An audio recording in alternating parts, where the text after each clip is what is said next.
கொளத்தூர் கொத்து பரோட்டா. எல்லா ஊர்லயும் நம்ம கொத்து பரோட்டா சாப்பிட்டுருப்போம். ஆனா கொளத்தூர் கொத்து பரோட்டா சாப்பிட்டுருக்கோமா? என்னதான் சாதாரண பரோட்டா பிச்சு போட்டு அதுல குருமா சால்னா ஊத்தி சாப்பிட்டாலும் கொத்து பரோட்டா போட்டு அதுல குருமா ஊத்தி சால்னா ஊத்தி சாப்பிடுற டேஸ்ட் வேற லெவலா இருக்கு.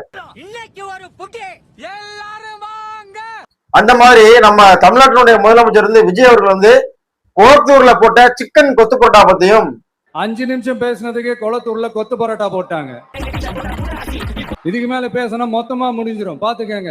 மக்கள் படத்துல திண்டு கொளுத்து பதவி வெறி பிடிச்சு பதவி இல்லைன்னு பைத்தியம் முடிச்சு பேசக்கூடிய சில நபர்களை பத்தியும் சட்டசபைக்குள்ள எலும்பு உடைச்சிருவேன் அப்படின்ட்டு ஒரு தெரியாம வார்த்தையை விட்ட சட்டமன்றத்தை பூட்டுவானா, பூட்டினா உனக்கு எலும்பு இருக்காது, உடைச்சிட்டு தான் அந்த நபரை பத்தியும் தான் இந்த வீடியோல நம்ம தெளிவா பார்க்க போறோம். மக்களே, கொளத்தூர் அப்படின்னாலே ஸ்டாலின் அவர்கள் தான்.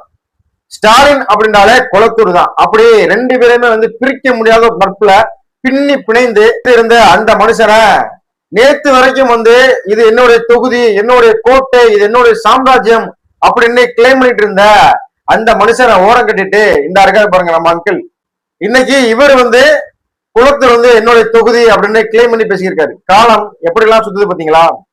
தமிழ்நாட்டின் சட்டசபைக்குள்ள முதலமைச்சராக ஸ்டாலின் போகக்கூடாது, என்ன வேண்டாம் ஸ்டாலின் அப்படின்னு தான் மக்கள் எல்லாருமே நினைச்சாங்க. ஆனா ஒரு சாதாரண ஒரு எம்எல்ஏவா கூட எதிர்கட்சி தலைவரா கூட உள்ளக்க போகக்கூடாதுன்னு யாருமே நினைக்கல.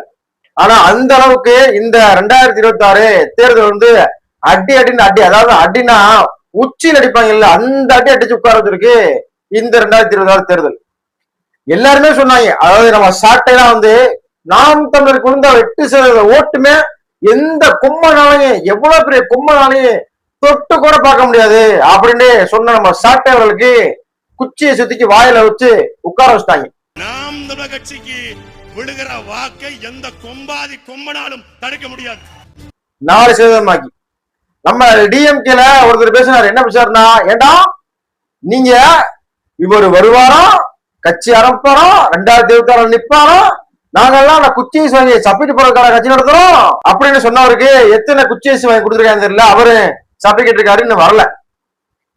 அது மாதிரி பதவி வெறியில ஏன்னா பதவியிலேயே அப்படியே அனுபவிச்சு அந்த மக்கள் பணத்தை திண்டு கொளுத்து அந்த பதவியை அனுபவிச்சு அந்த வெறி மறுபடிக்கும் நம்ம தான் வருவோம் அப்படின்ட்டு ஒரு தெம்போட தைரியத்தோட என்ன அவ்வளவு ஒரு ஆணவத்தோட இருந்த அவங்களுக்கு மண்ணள்ளி போட்டுருச்சு இந்த 2026 தேர்தல்.